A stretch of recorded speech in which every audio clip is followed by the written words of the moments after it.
22 साल का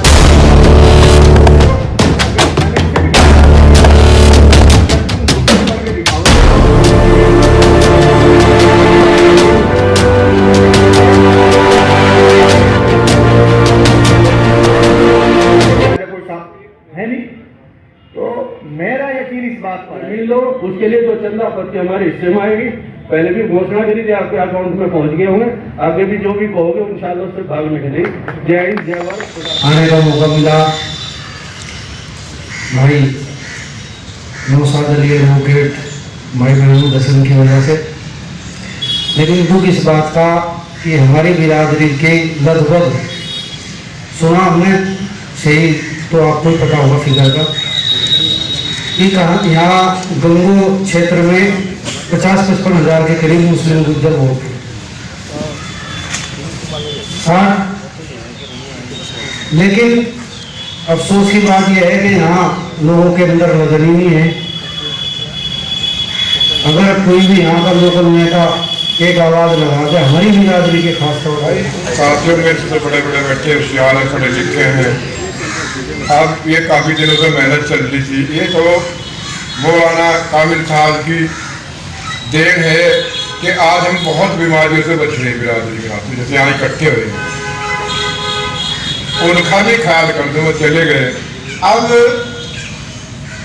ये दहेज का उसका ये तो बहुत काम छोटे हैं जिनसे बचाए हैं। ये मौलाना कामिल साहब की देन है। बिरादरी में उन्हें बहुत मेहनत की। उसके बाद मुजाहिर राणा साहब ने यहाँ शुरू किया काम। हम भी क्या लगे थे इन्हें बेचारों ने जाए काम होता काम को कोई कवा सन छोटा जिसको हम जाकर हमने खीर भी खाई और बिरादरी समझाई वो नहीं। लेकिन अब तो हम लोग हो गए बुढ़े ठहरे भाई, सीधी बात हम बता रहा है। मेरे नौजवान लोग कंधा बोझ है, बहुत बड़ी चिंगारी टूट गई दूसरी बिरादरी में 50-50 साल की लड़कियां बैठी। आप लोग ये शुक्र अदा करो कि हमारी बिरादरी में अभी नहीं, लेकिन ये चिंगारी हमारी बिरादरी में भी शुरू होगी। यही पैसे देने की बात और टाइम की बात। जब कोई काम करेगा आगे नहीं बढ़ाएगा इंशाअल्लाह अल्लाह ताला उसका अजर भी देता है और उसको हिम्मत ताकत देता है। पैसा तो ऑटोमेटिक होता चला जाए। पैसे की कोई दिक्कत नहीं है। कमेटी बना करके अपनी 2-4 अपने में आलिम लोग लेकर के जो असरदार हम ये सुने भी ये लेकर 30 लाख भी हमें 24 घंटे हम तो फ्री हैं, दोनों भी फ्री हैं, बारी फ्री है। जहाँ भी मरी है वहाँ अपना आवाज मार लो भाई, वहाँ चलना वहाँ हमारी बात की है कि गुज्जर समाज में पहली बार ऐसा कदम उठा बधाई के पात्र है। और मैं ज़्यादा तो कहने के लिए नहीं रहा हूँ, जिस लायक में इंशाल्लाह हर तरीके से आप लोगों के साथ। मेरे बुजुर्गों और नौजवान साथियों, जैसा कि आप सभी लोग जानते हैं, आज हम जहाँ बैठे हैं ये हीरोज मेमोरियल का आंगन है। और हीरोज के लिए हमारे बड़े बुजुर्गों ने एक बड़ा ख्वाब लेकर रखने का काम किया था। हो सकता है उस मुकाम तक हम नहीं पहुंच पाए जहां हमें पहुंचना चाहिए था, लेकिन एक बार फिर से वही ख्वाब वही जज्बा तालीम का गवाह बना हीरोज मेमोरियल। साथियों, कोई भी काम किसी एक आदमी के करने से नहीं हो पाता।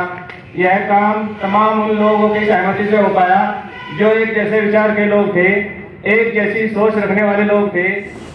सर, आज ये जो प्रोग्राम हुआ इसके बारे में क्या कहेंगे? देखो, ये जो प्रोग्राम आज का रखा गया, इस प्रोग्राम की नींव बहुत पहले कैराने के अंदर एक मीटिंग हुई थी। उस मीटिंग के अंदर ये इस प्रोग्राम की नींव रख दी गई थी और वहाँ पर ये तय हुआ था कि हम कैराना और गंगो और हमारे दूसरे कस्बा बेहिट वगैरह जो भी हैं, जहाँ पर हमारी बहुत अताज में के अंदर हमारी तादाद अच्छी खासी है, वहाँ पर हम एक नया सिस्टम डेवलप करके अपने लोगों को शिक्षित करने का काम करेंगे। और कैराना के अंदर उसकी शुरुआत होगी। तो आज गंगो के अंदर भी कोचिंग सेंटर की शुरुआत इसीलिए की गई है कि यहाँ पर हम अपने बच्चों को जो हाई स्कूल और इंटर के बाद हमारे बच्चे किधर जाने चाहिए, उनकी क्या सोच होनी चाहिए, उनकी सोच डेवलप करने के लिए वो किस क्षेत्र में जाना चाहते हैं, उनके लिए ही ये कोचिंग सेंटर का यहाँ पर बनाया गया है। और आज इसका इब्तिदा था, आज इसका उद्घाटन था। यहाँ पर हमारे तमाम साथियों ने मिल कर के इसका उद्घाटन किया है। और हमारा बिल्कुल मानना ये है कि हमारे बच्चे जो हाई स्कूल को आज स्कूल की ज़रूरत नहीं है, स्कूल बहुत हैं, बहुत बच्चे पढ़ने के लिए जाते हैं, लेकिन हमारे बच्चों को गाइडेंस ना होने की वजह से जो भ्रमित स्थिति में पैदा हो जाती है, उस भ्रमित स्थिति से निकाल करके हम उनको ये गाइड करेंगे कि हाई स्कूल के बाद आप नौकरी करना चाहते, कोई काम करना चाहते, इंटर के बाद क्या करना चाहते, मेडिकल लाइन में जाना चाहते, बिजनेस में जाना चाहते, ये हम इन बातों को लेकर के तय करेंगे। वकील साहब, जैसे ये आज एक नई शुरुआत हुई है, तो आगे के लिए भविष्य में और ऑर्गेनाइजेशन की क्या आगे के प्लान है भविष्य के लिए, समाज के लिए? बेसिकली ये एजुकेशन से रिलेटेड संस्था है जो ये काम करना शुरू किया है, जिसमें कैराने में गांव भूरा में एक लाइब्रेरी कायम की है। लाइब्रेरी कम कोचिंग सेंटर वो भी रहेगा, और दूसरा हमारा गंगो में ये आज इनॉग्रेशन हुआ है कोचिंग सेंटर का। और आदमी को किस तरफ जाना है, क्या तय करना है, इंजीनियरिंग में, मेडिकल में, वकालत में, वो सब चीज़ें तय करने के लिए गाइडेंस यहाँ से मिलेगी। इसका मकसद यही है कि शिक्षा के स्तर पर अपने बच्चों को जो बहुत पिछड़ गए हैं, उनको कैसे हम भारत की सभ्यता और शिक्षा से जोड़ें।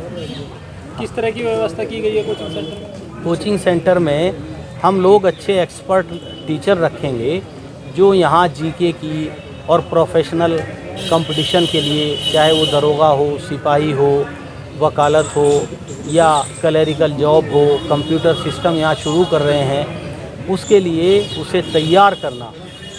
दूसरे हमारे पिछले लोगों ने कैराने के इलाके में एक संस्था के माध्यम से, जो एक ग्रुप था छोटा था, स्कूल में एडमिशन के लिए बच्चों को तैयारी कराई थी, और 10-12 बच्चे हमारे अंत्योदय स्कूल में एडमिशन पाए, जहाँ फ्री एजुकेशन है और स्टैंडर्ड की एजुकेशन है।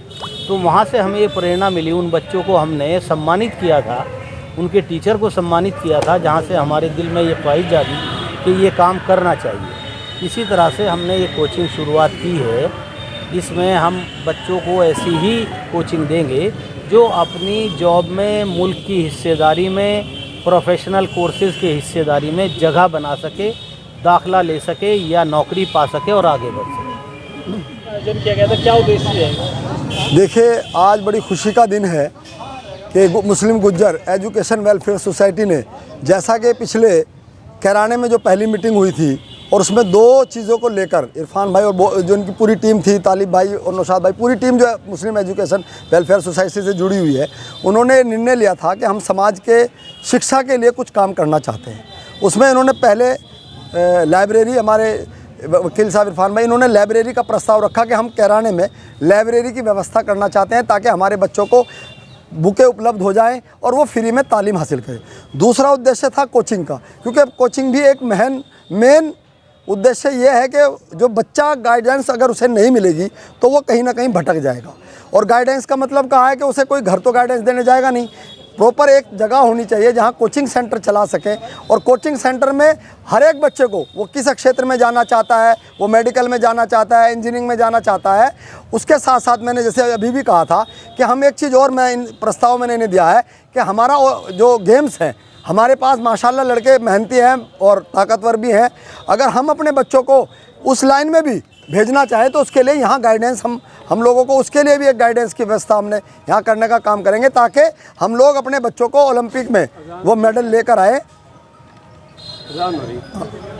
अच्छे से अच्छा काम करने के लिए इस देश का नाम रोशन करें, अपनी बिरादरी का। और चूँकि ये गंगो क्षेत्र है और यहाँ पर मुस्लिम गुज्जर बहुल्य क्षेत्र है और यहाँ पर इस तरह का कोई काम नहीं किया गया था, तो ये बहुत बड़ी उपलब्धि मैं कहूँगा इस कमेटी को कि इन्होंने यहाँ इस काम को कर समाज के लिए एक ऐतिहासिक ऐसा काम किया है जो वाकई में आने वाली नस्लें भी इस चीज़ को याद रखेंगी। और ईमानदारी के साथ जब ये एक कोचिंग सेंटर यहाँ चल जाएगा तो मेरा मानना ये है कि हम लोग अगला पड़ाव हमारा, चाहे वो सरसावा या चिलकाना हो, उसके बाद भेंट हो, यही संस्थाएं हर जगह, हर एक विधानसभा क्षेत्र में उन कोचिंग सेंटर खोलने का काम। और डिग्री, जैसे पिछले कार्यक्रम पीर माजरा में चौधरी अयूब जंग प्रमुख ने 15 बीघे ज़मीन इंटर कॉलेज के लिए दी, बधाई के पात्र हैं। आज समाज में ऐसे ऐसे लोग एजुकेशन के लिए बलिदान देने के लिए तैयार है और समाज अपने बच्चों के भविष्य के लिए चाहता है कि उसका बच्चा अधिक से अधिक उसकी ऊंचाइयों को छुए, अधिक से अधिक अंक लाकर इस देश में अपना नाम रोशन करे।